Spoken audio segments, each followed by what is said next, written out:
Picking up Parklane motor. There it is. Yeah, you see it. There's a motor for Chris's Parklane. Locked and loaded, ready to roll. The 390 for the Parklane. All done. Gonna paint it back at the building. Get it all detailed out for Chris. But there it is. Ready to roll. Going home. There it is, the 390 for the Parklane, fresh from Brian over at Indio Motor Machine. Got everything kind of mounted up, mocked up. We will be painting this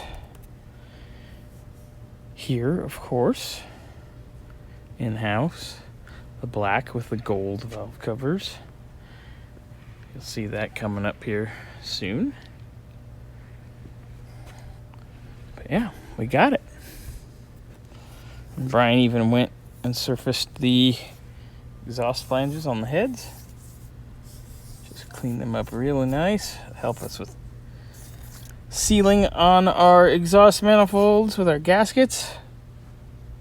We want this thing to be perfect. We want Chris to be a happy camper, and that's exactly what we're gonna have.